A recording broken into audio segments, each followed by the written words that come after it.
بسم الله والحمد لله والصلاة والسلام على رسول الله وعلى آله وصحبه ومن والاه أما بعد. On commence donc aujourd'hui le cours 96 dans l'explication du livre de Cheikh al-Islam ibn Taymiyyah Al-Furqan bayna awliya ar-Rahman wa awliya al-Shaytan,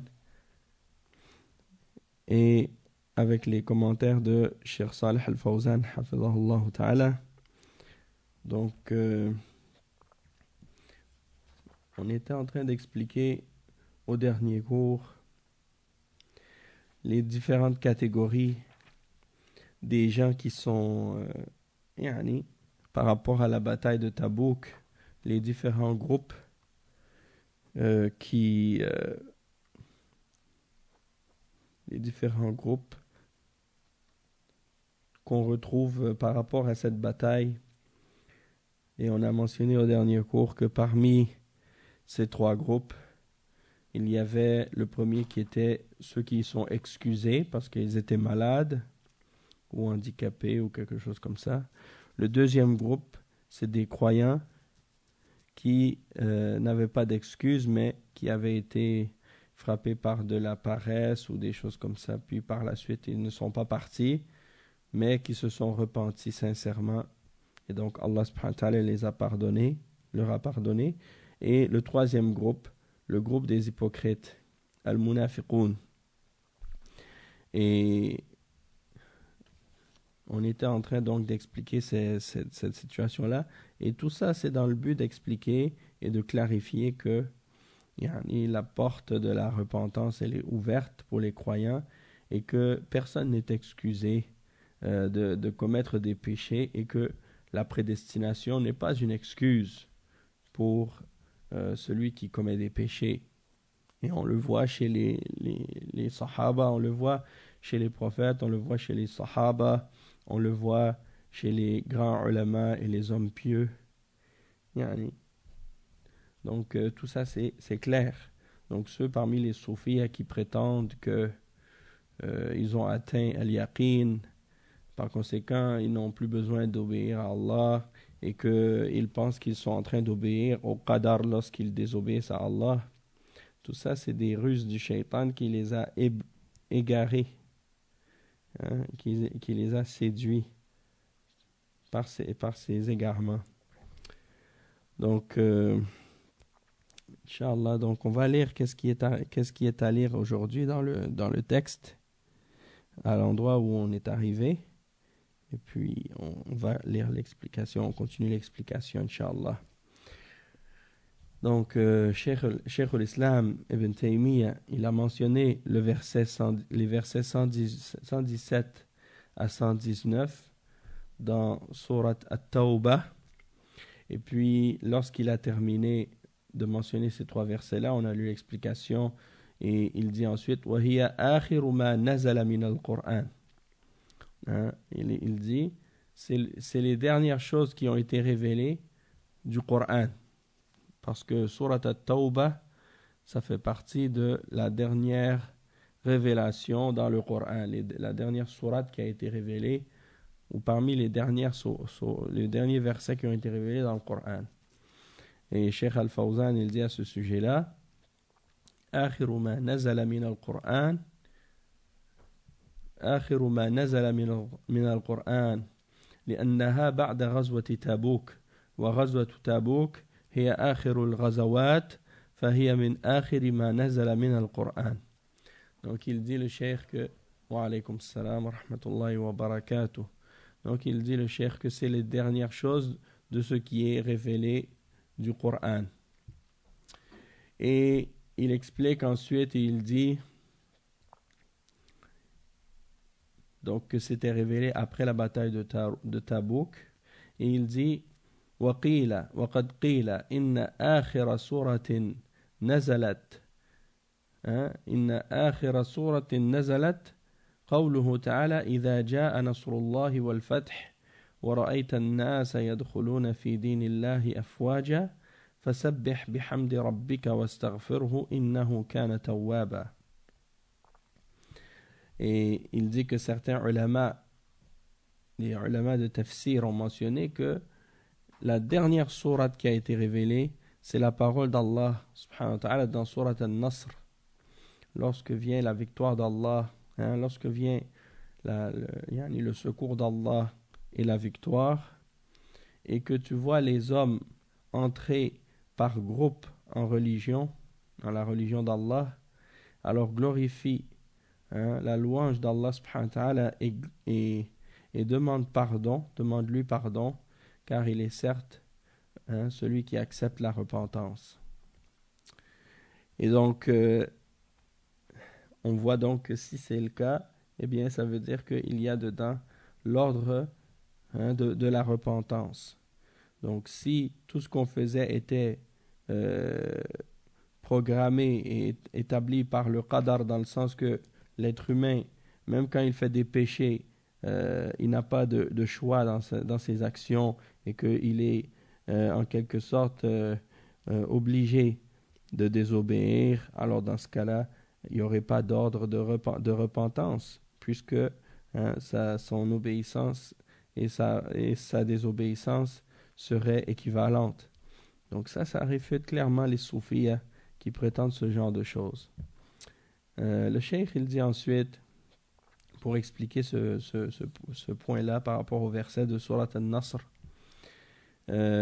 وَأَمَرَ نَبِيَّهُ أَنْ يَخْتِمَ عُمْرَهُ بِالْإِسْتِغْفَارِ فالمسلم إذا كان في آخر عمره يكثر من الاستغفار لأن الله أمر نبيه بأن يختم عمره بالاستغفار. ما هي علامة أجل النبي صلى الله عليه وسلم؟ فتح مكة، وعلامة أجله فتح مكة. قال الله عز وجل: إذا جاء نصر الله والفتح فتح مكة ورأيت الناس يدخلون في دين الله أفواجا، لأنه بعد فتح مكة دخل الناس في دين الله أفواجا، وجاءت الوفود من القبائل تبايع النبي صلى الله عليه وسلم، فسبح بحمد ربك واستغفره إنه كان توابا. أمره الله أن يختم عمره بالاستغفار، فالاستغفار إذن تختم به الفريضة أو تختم به الفريضة، صلاة الفريضة، ويختم به قيام الليل، ويختم به مناسك الحج، ويختم به العمر. Donc le cheikh il explique que c'est ça le point qu'on expliquait dans les derniers points, dans les dernières explications dans les pages précédentes, c'est que la chose qu'on doit faire, que Allah nous a ordonné de faire après les adorations qu'on établit, et après les bonnes œuvres qu'on fait, c'est de demander pardon à Allah subhanahu wa ta'ala. Après la salat, on dit astaghfirullah, on demande pardon. Après le hajj, on demande pardon. Et plusieurs adorations que Allah subhanahu wa ta'ala a mentionnées, on voit qu'il y a la demande du pardon. Et donc, dans la prière de la nuit aussi, on demande pardon à la fin. Et il dit ici, on voit que même à la fin de la vie, la dernière chose qu'on doit faire, c'est demander pardon à Allah subhanahu wa ta'ala. Donc tout ça, c'est des preuves qui établissent que on doit terminer toujours nos actions et les bonnes œuvres qu'on fait par la demande de pardon et la repentance. Donc, que dire de celui qui commet des péchés? Si après avoir fait des bonnes œuvres, on doit se repentir et demander pardon, eh bien, après avoir fait des bonnes œuvres, on doit encore plus se repentir et demander pardon à Allah subhanahu wa ta'ala. Ok. Ensuite, le cheikh, il explique et il dit que Allah subhanahu wa ta'ala a ordonné à son prophète, sallallahu alayhi wa sallam, de clôturer ou de terminer sa vie par la demande de pardon dans Surat An-Nasr. Et il dit, le cheikh, que le musulman, donc lorsqu'il est à la fin de sa vie, il doit augmenter le nombre de ses demandes de pardon en demandant le pardon en disant astaghfirullah. Parce que Allah subhanahu wa ta'ala a ordonné à son prophète sallallahu alayhi wa sallam de terminer sa vie à la fin de sa vie, de dire de dire astaghfirullah et de demander pardon à Allah subhanahu wa ta'ala. Et quel est le signe dans cette sourate que c'est la fin de la vie du prophète sallallahu alayhi wa sallam qui est annoncée? Eh bien, c'est la victoire de la conquête de la Mecque. Donc, il dit le signe donc de la fin du prophète sallallahu alayhi wa sallam, de sa vie terrestre, c'est la victoire de la conquête de la Mecque. Et Allah subhanahu wa ta'ala, il dit donc dans la sourate An-Nasr, le verset 1, إِذَا جَاءَ نَصْرُ اللَّهِ وَالْفَتْحِ, lorsque vient la victoire d'Allah, lorsque vient le secours d'Allah et la victoire, c'est-à-dire la conquête, al-Fath, la conquête de la Mecque. وَرَأَيْتَ النَّاسَ يَدْخُلُونَ فِي دِينِ اللَّهِ أَفْوَاجًا, et que tu vois les gens qui rentrent par groupe en islam. Donc ça c'est le deuxième verset, et qui est un autre signe de la fin la fin de la vie du prophète sallallahu alayhi wa sallam qui approche. Il dit لأنه بعد فتح مكة, donc parce qu'après la victoire de la Mecque et la conquête de la Mecque, les gens ont commencé à rentrer par groupe dans l'islam, et les délégations des différentes tribus commençaient à venir voir le prophète sallallahu alayhi wa sallam pour lui donner allégeance. Et il dit à la fin du verset فَسَبِّحْ بِحَمْدِ رَبِّكَ وَاسْتَغْفِرْهُ, donc Allah subhanahu wa ta'ala dit, alors glorifie la louange de ton Seigneur ou la gloire de ton Seigneur et demande-lui pardon. Il est certes tawwaba, il revient vers son serviteur et il accepte sa repentance. Et il dit Amarallahu, donc Allah a ordonné à son prophète sallallahu alayhi wa sallam de terminer et de clôturer sa vie terrestre par la demande du pardon, et de demander à Allah pardon lorsqu'il termine ses adorations et ses obligations religieuses, et qu'il termine par les prières, lorsqu'il termine ses prières de la nuit, et lorsqu'il termine ses rituels du Hajj, et lorsqu'il termine sa vie, de demander pardon à Allah subhanahu wa ta'ala. Il dit ensuite, Cheikh al-Islam ibn Taymiyyah, il dit فأمره تعالى أن يختم عمره بالتسبيح والاستغفار. وفي الصحيحين عن عائشة رضي الله عنها أنه صلى الله عليه وسلم كان يقول في ركوعه وسجوده سبحانك اللهم ربنا وبحمدك اللهم سبحانك اللهم ربنا وبحمدك اللهم اغفر لي يتأول القرآن. سبحانك اللهم ربنا وبحمدك اللهم اغفر لي. Oui, c'est ça. Donc, il dit, le cheikh, que Allah subhanahu wa ta'ala donc lui avait ordonné dans Surat Al-Asr de faire la glorification d'Allah et de lui demander pardon. Et Aisha radiyallahu anha, elle dit à ce sujet-là que lorsque le prophète sallallahu alayhi wa sallam était dans son ruku' et dans son sujoud, dans son inclinaison et dans sa prosternation dans la prière, il disait Subhanakallahumma rabbana wa bihamdik, gloire à toi, ô Allah, notre Seigneur, et par ta gloire, ô Allah, pardonne-moi. Et elle dit à la fin Yata'awwalul Qur'an, c'est-à-dire il disait ça dans le but d'expliquer et d'interpréter le Coran, puisque Allah subhanahu wa ta'ala dans le Coran il ordonne au prophète sallallahu alayhi wa sallam fasabbih bihamdi rabbika wastaghfir. Donc il disait par rapport à ça subhanaka Allahumma rabbana wa bihamdik Allahumma ighfirli, pour mettre en application ce qui est ordonné dans le verset. Le Cheikh Al-Fawzan, il dit ici à propos de ça بعدما نزلت عليه هذه السورة فسبح بحمد ربك واستغفره كان في سجوده وركوعه يقول هذا الدعاء: سبحانك اللهم ربنا وبحمدك اللهم اغفر لي. يتأول القرآن، يعني يفسر القرآن، يفسر هذه السورة، لأن التأويل في الأصل يراد به التفسير، وهذا المعروف عند السلف. التأويل يراد به التفسير، ويراد به ما يؤول إليه الأمر في المستقبل. هل ينظرون إلا تأويله يوم يأتي تأويله يقول الذين نسوه من قبل قد جاءت رسل ربنا بالحق فهل لنا من شفعاء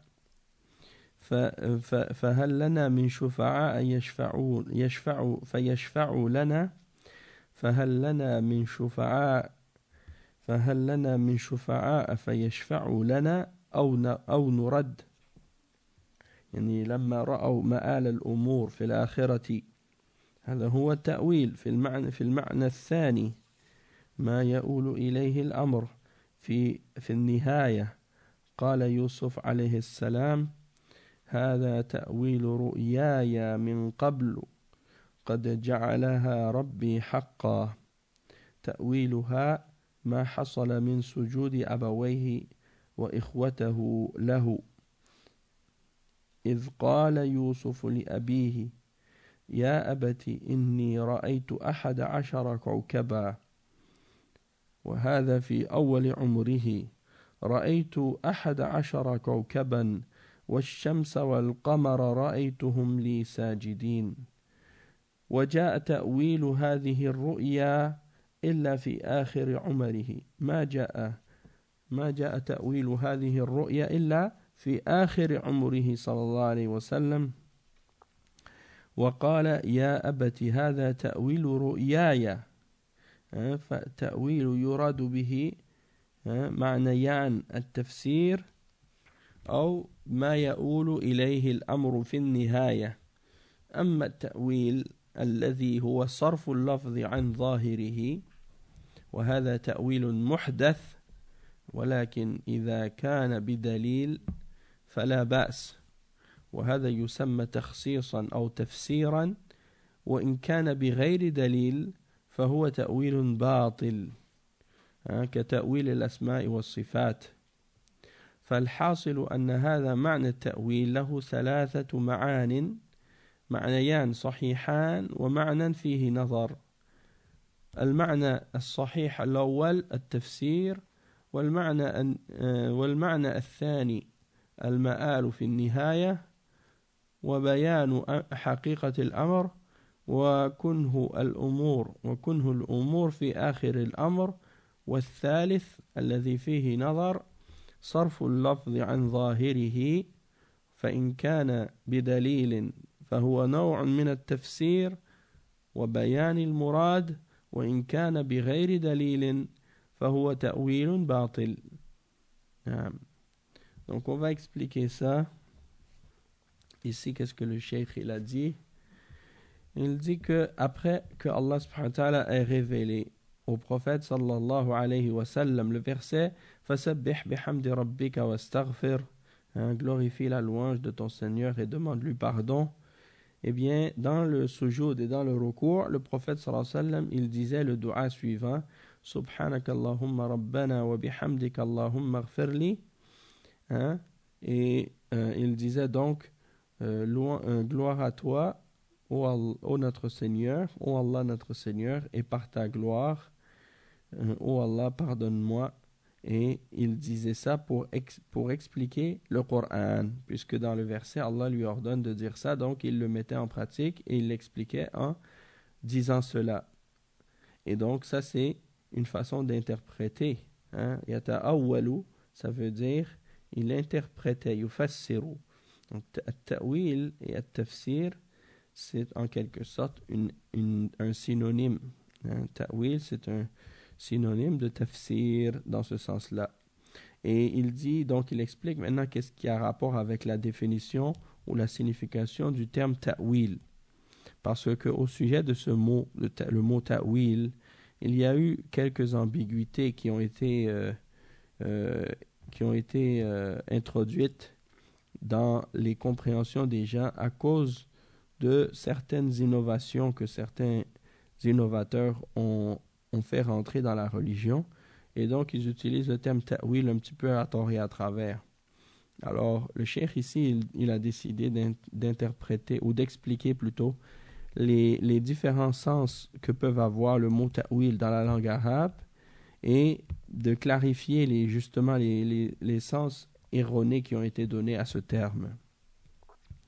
Et donc, il dit que le mot, à la base, le mot ta'wil, il se réfère au tafsir, c'est-à-dire l'interprétation du Coran. Et ça, c'est cette définition-là, c'est la définition qui est connue chez les salafs. Lorsqu'ils utilisent le terme ta'wil dans leurs paroles, en général, ils l'utilisent uniquement pour désigner le tafsir. Et une autre signification du mot ta'wil, c'est pour désigner la conclusion d'une chose, ou la façon dont une chose se termine à la fin, ou la concrétisation d'une chose qui a été annoncée auparavant. Donc ça, c'est une deuxième définition pour le mot ta'wil. Et on va expliquer l'exemple de ça dans les versets que le cheikh a donnés pour clarifier cette signification. Donc il dit par exemple ici que Allah subhanahu wa ta'ala mentionne dans Surat Al-A'raf, le verset 53, Allah subhanahu wa ta'ala dit هل ينظرون إلا تأويله يوم يأتي تأويله يقول الذين نسوه من قبل قد جاءت رسل ربنا بالحق فهل لنا من شفعاء فيشفعوا لنا أو نرد. Donc le verset en question, c'est le verset 53 dans Surat Al-A'raf. Donc on va le lire ensemble, Inch'Allah, et comprendre sa signification. Il dit هل ينظرون إلا تأويله. Qu'est-ce que ça veut dire? Ça veut dire, attendent-ils autre que sa réalisation? Attendent-ils autre chose que sa réalisation, c'est-à-dire la concrétisation et la réalisation de la menace d'Allah subhanahu wa ta'ala et de ses promesses? Donc ça, Allah subhanahu wa ta'ala, il mentionne ça en parlant des kuffars et des mushrikines. Est-ce qu'ils attendent autre chose que la réalisation et la concrétisation de sa menace et de ses promesses? يَوْمَ يَأْتِي تَأْوِيلُهُ يَقُولُ الَّذِينَ نَسُوهُ مِنْ قَبْلِ. Donc le cheikh il a donc cité la suite du verset, le jour où sa réalisation véritable viendra, c'est-à-dire lorsque ça va se concrétiser réellement à la fin, ceux qui auparavant l'oubliaient diront, les messagers de notre Seigneur sont venus avec la vérité. Y a-t-il pour nous des intercesseurs qui puissent intercéder en notre faveur? Ou pourrons-nous être renvoyés sur terre afin que nous œuvrions encore une fois, et que nous faisions autrement que ce que nous faisions auparavant? Donc on voit ici une des significations du terme ta'wil, qui est le fait que quelque chose se réalise et se concrétise à la fin, comment elle se termine. Et il donne un autre exemple de ça dans l'histoire de Yusuf alayhi salam, par rapport à la vision que Yusuf alayhi salam a vue dans son rêve au début de sa vie, qu'il a vu, il mentionne qu'il a vu 11 planètes ou 11 étoiles, et le soleil et la lune qui se prosternaient à lui. Et donc, ça c'est la vision qu'il a vue. Puis, à la fin de sa vie, quand justement son père et ses frères se sont tous rassemblés et qu'ils ont su que c'était lui et qu'ils étaient tous prosternés devant lui à ce moment-là, qu'est-ce qu'il a dit, Yusuf alayhi salam? Il a dit, ça c'est la concrétisation de la vue, de qu'est-ce que Yusuf alayhi salam avait eu comme vision auparavant. Et le terme qui est employé dans les versets pour désigner ça ou pour expliquer ça, c'est le terme ta'wil, encore une fois. Parce que dans le verset 100 dans Surat Yusuf, Allah subhanahu wa ta'ala, il cite les propos de Yusuf lorsqu'il dit « هَذَا تَأْوِيلُ رُؤْيَايَ مِنْ قَبْلِ قَدْ جَعَلَهَا رَبِّي حَقًّا » C'est-à-dire, ça c'est l'explication ou la concrétisation plutôt. Il dit ça c'est la réalisation, la concrétisation de la vision que j'avais vue auparavant. Mon Seigneur l'a fait se produire. Il a fait en sorte qu'elle se réalise réellement. Et c'est-à-dire le fait que son père et ses frères se prosternent devant lui. Et ça c'est mentionné dans le verset 4, dans Surat Yusuf alayhi salam, lorsqu'il mentionne donc justement la vision qu'il a eue. Il la mentionne à son père et son père lui dit « Ne la mentionne pas à tes frères. » Ne la mentionne pas à tes frères. Il dit quand Joseph, Yusuf alayhi salam, dit à son père Yaqub alayhi salam, « Ô mon père, alaykoum salam wa rahmatullah, ô mon père, j'ai vu en songe 11 étoiles et le soleil et la lune, je les ai vus prosternés devant moi. » Donc, ça c'est la vision qu'il avait vue au début. Puis dans le verset 100, on voit quand il dit « Ceci est la concrétisation de cette vision que j'avais vue. » Et ils l'ont traduit dans la traduction par réalisation, par interprétation, parce que dans la traduction, ils ont écrit et il dit « Oh mon père, voilà l'interprétation de mon rêve jadis. Allah l'a bel et bien réalisé. » Donc ici, c'est plutôt dans le sens de la réalisation et de la concrétisation du rêve, et non pas seulement l'interprétation. Et c'est ça ce qu'il dit ici. Donc le terme ta'wil, il peut avoir deux significations. Deux significations. Dans la langue arabe, qu'est-ce qu'on retrouve? La définition ou l'explication du terme ta'wil, c'est que ça veut dire soit le tafsir ou soit ma ya'ulu ilayhi al-amr, c'est-à-dire ce vers quoi se termine une chose, la conclusion d'une chose ou comment on appelle ça, il y a un autre terme aussi pour désigner ça, c'est-à-dire une façon comment une chose se termine. Le dénouement, le dénouement d'une chose, comment une chose se termine à la fin. Donc ça c'est des significations, deux parmi les significations qui sont valables et qui sont vraies et qui sont authentiques dans la langue arabe, qui sont connues chez les Arabes. Et il dit qu'il y a une autre définition qui a été inventée par la suite et qui est une définition qui est en quelque sorte un peu ambiguë. C'est une définition qui a été inventée et qui peut parfois être correcte et parfois ne pas l'être. Et il l'explique maintenant.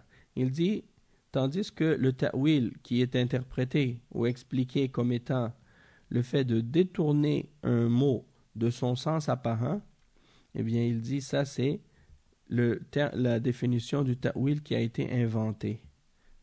Et n'est pas authentique cette explication-là ou cette définition-là du ta'wil. Ça c'est le ta'wil qui a été, la définition du ta'wil qui a été ramenée par les gens de bid'ah pour déformer le sens des versets d'Allah et des attributs d'Allah. Donc ils font le ta'wil en déformant le sens réel d'un mot et en le mettant hors de son contexte ils appellent ça le ta'wil. Or, ça n'a rien à voir avec la vraie définition du terme ta'wil. Mais il dit, toutefois, si la personne, elle déforme le sens apparent du mot par un autre sens avec une preuve, hein, c'est-à-dire une preuve soit du Coran et de la Sunna, ou une preuve de la langue arabe, hein, pour justifier cette interprétation-là, hein, alors là, dans ce cas-là, ça passe, ça peut être accepté, tandis que, et il dit, si on l'accepte, s'il y a une preuve, dans ce cas-là, on va l'appeler tarsis, hein, on va l'appeler soit tarsis ou tafsir, parce qu'il y a un dalil pour justifier le sens qui a été déformé, le sens apparent qui a été déformé. Toutefois, si la personne, elle change le sens apparent du terme ou du mot qui a été employé sans ramener de preuves pour justifier cette déformation ou ce changement, eh bien dans ce cas-là, c'est qu'est-ce qu'on appelle at-ta'wil al-batil. At-ta'wil al-batil. Donc le ta'wil qui est faux, l'interprétation qui est fausse. Et il dit, comme par exemple, le fait de faire le ta'wil des noms et des attributs d'Allah chez les mubtadi'ah. Quand ils disent par exemple la main, ça veut pas dire la main, ça veut dire la grâce ou ça veut dire la force. Et ils disent par exemple le visage, ça veut pas dire le visage, ça veut dire autre chose. Ils vont dire par exemple que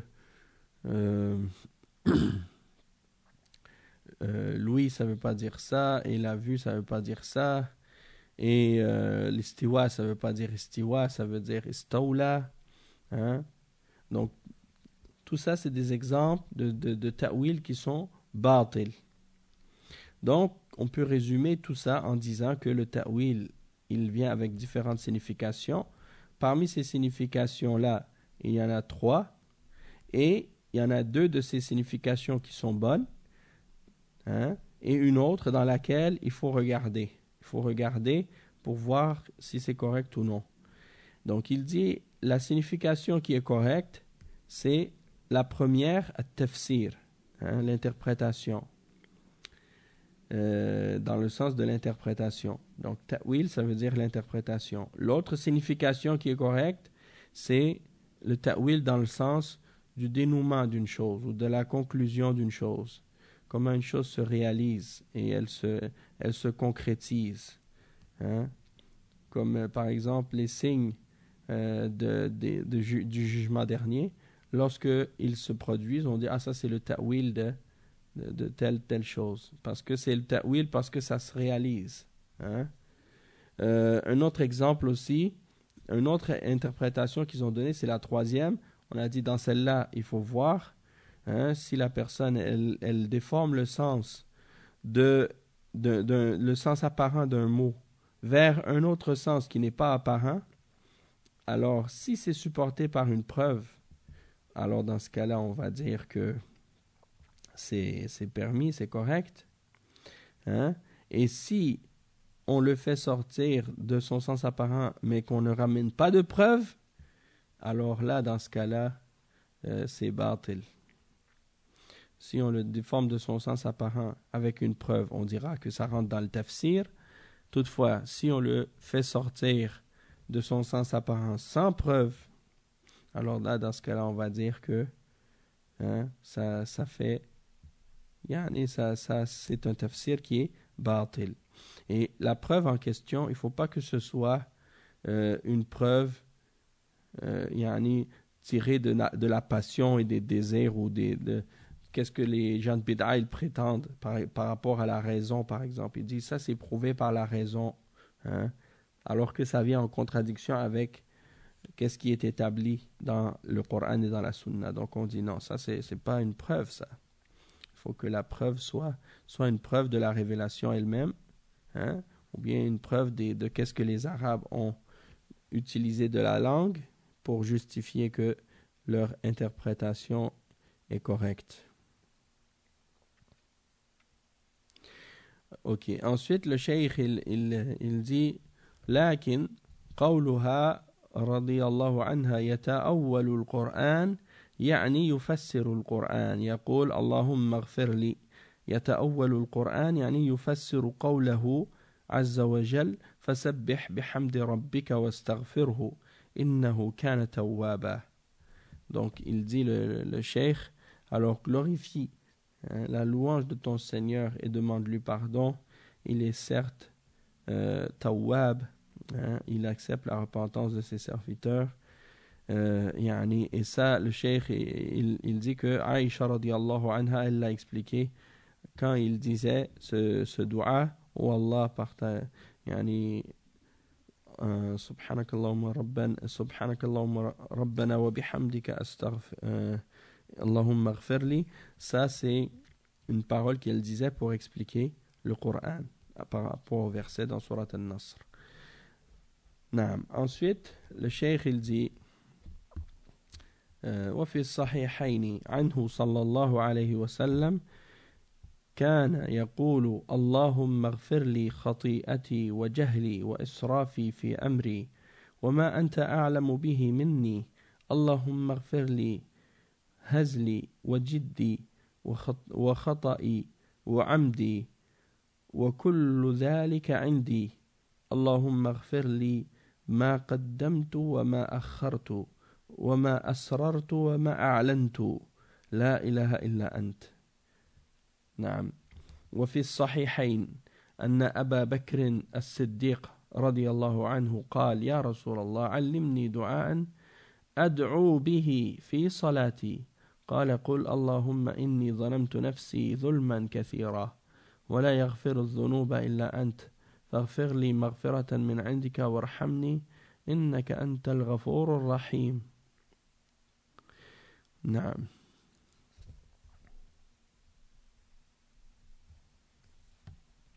Donc le cheikh il explique ici, et il a mentionné deux autres du'as.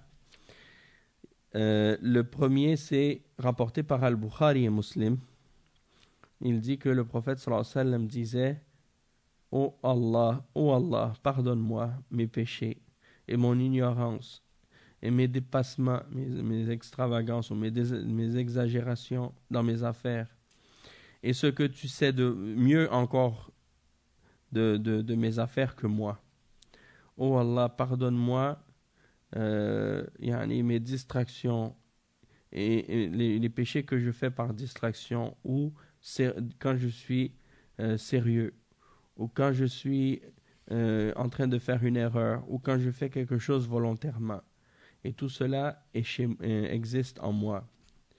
Il dit, oh Allah, pardonne-moi ce que j'ai mis de l'avant, ce que j'ai préparé et ce que j'ai retardé, ce que j'ai divulgué, ce que j'ai caché et ce que j'ai divulgué. Rien ne mérite d'être adoré excepté toi.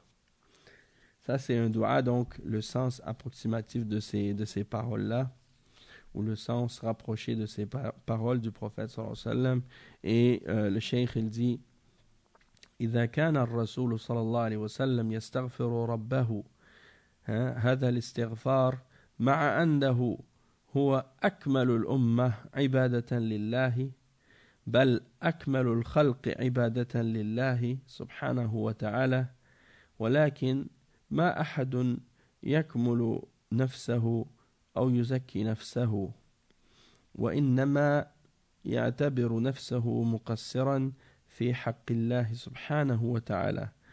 Donc le cheikh il dit si le messager d'Allah sallallahu alayhi wa sallam lorsqu'il demandait pardon à Allah subhanahu wa ta'ala, on voit que donc il dit si le messager d'Allah sallallahu alayhi wa sallam lui-même demande pardon à Allah subhanahu wa ta'ala de cette façon alors que c'est lui le plus parfait de cette ummah dans l'adoration d'Allah et c'est lui la plus parfaite des créatures dans l'adoration d'Allah, alors si lui il demandait à Allah pardon avec ces termes-là et de cette façon-là, alors ça c'est la preuve que il n'y a personne qui a le droit de se sentir parfait lui-même et de se purifier lui-même ou de se considérer comme étant complet et parfait vis-à-vis de ses devoirs envers Allah.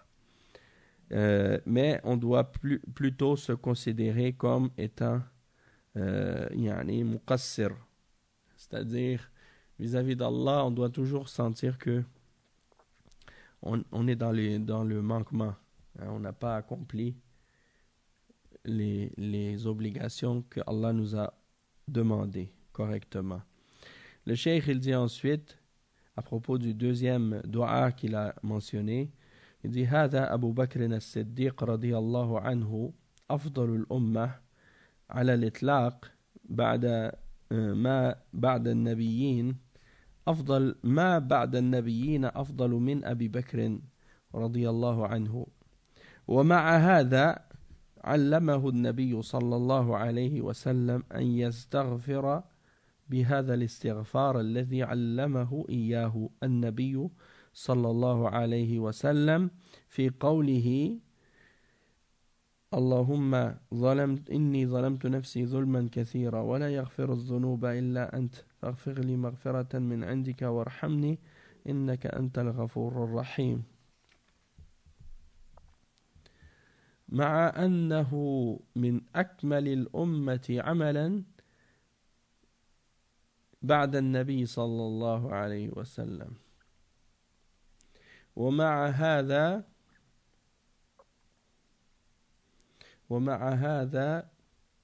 النبي صلى الله عليه طلب من النبي صلى الله عليه وسلم أن يعلمه هذا الدعاء علمه إياه وهو استغفار ظلمت نفسي يعني فظلمها بأي شيء بالذنوب لأن الظلم ثلاثة أنواع النوع الأول ظلم الشرك إن الشرك لظلم عظيم النوع الثاني ظلم النفس النوع الثاني ظلم الناس الذين يظلمون الناس في أعراضهم وفي أموالهم وفي دمائهم والنوع الثالث ظلم العبد لنفسه بأن يوقعها في الذنوب والمعاصي فيهلكها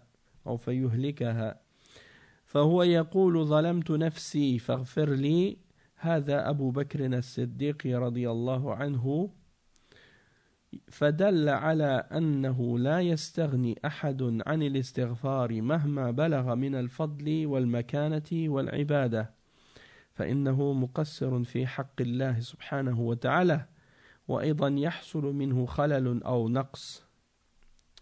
Donc le cheikh il explique et il dit que ce dua que le prophète sallallahu alayhi wa sallam a enseigné à Abu Bakr radiyallahu anhu, et on sait qu'Abu Bakr radiyallahu anhu c'est le meilleur de cette ummah, hein, après le prophète sallallahu alayhi wa sallam, et après les prophètes il n'y a pas de meilleur que Abu Bakr radiyallahu anhu. Et il dit, et le prophète sallallahu alayhi wa sallam lui a enseigné, hein, le prophète sallallahu alayhi wa sallam a enseigné à Abu Bakr cette grande forme de demande de pardon, hein, que c'est le prophète sallallahu alayhi wa sallam lui-même qui lui a enseigné ça. Oh Allah, je me suis fait du tort à moi-même, une grande injustice, hein, et personne ne pardonne les péchés excepté toi. Alors pardonne-moi mon péché d'un pardon venant de toi et fais-moi miséricorde, tu es certes le grand pardonneur et le grand miséricordieux. Et il dit, et malgré le fait que Abu Bakr radiyallahu anhu, qui est un des plus parfaits après le prophète sallallahu alayhi wa sallam, c'est le plus parfait de cette ummah, hein, et malgré ça, il demande au prophète sallallahu alayhi wa sallam de lui enseigner ce dua, hein, et il lui a enseigné, et c'est une demande de pardon. Je me suis fait de l'injustice à moi-même. Quelle injustice qu'il s'est fait à lui-même? Il dit l'injustice des péchés. Et l'injustice est divisée en 3 catégories. La première catégorie de l'injustice, c'est l'injustice que quelqu'un fait lorsqu'il commet du shirk. Le shirk, c'est la plus grande forme d'injustice, c'est le shirk envers Allah. Hein, l'injustice envers Allah, c'est le shirk. Et Allah subhanahu wa ta'ala dit dans le verset 13 dans Surat Luqman, Inna shirka la dhulmun azim. Certes, le shirk est une immense injustice. C'est la plus grande injustice. La deuxième catégorie d'injustice, c'est l'injustice entre les hommes. Et le cheikh, il dit que ceux parmi les hommes qui font de l'injustice envers les autres, dans leurs honneurs, dans leurs biens et dans leur sang, c'est-à-dire dans leur personne et physiquement ou bien dans leur vie, en faisant couler leur sang. Et la troisième catégorie d'injustice, c'est l'injustice que le serviteur se fait à lui-même, c'est-à-dire en faisant tomber son âme dans les péchés, la désobéissance, et par conséquent, il fait périr cette âme-là.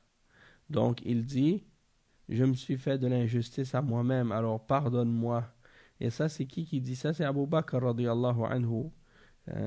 Donc ça, c'est la preuve que personne ne peut se passer de la demande de pardon. Peu importe ce qu'il a atteint comme grâce ou comme statut ou comme adoration, car il est toujours dans le manquement vis-à-vis du droit que Allah a sur lui. Et également, il va toujours y avoir un manquement ou une déficience quelconque dans son adoration. Peu importe son niveau de piété et sa grandeur de foi. Donc on va s'arrêter ici pour aujourd'hui, Inch'Allah. سبحانك اللهم وبحمدك أشهد أن لا إله إلا أنت أستغفرك وأتوب إليك وصلى الله وسلم على نبينا محمد وعلى آله وصحبه أجمعين والسلام عليكم ورحمة الله وبركاته.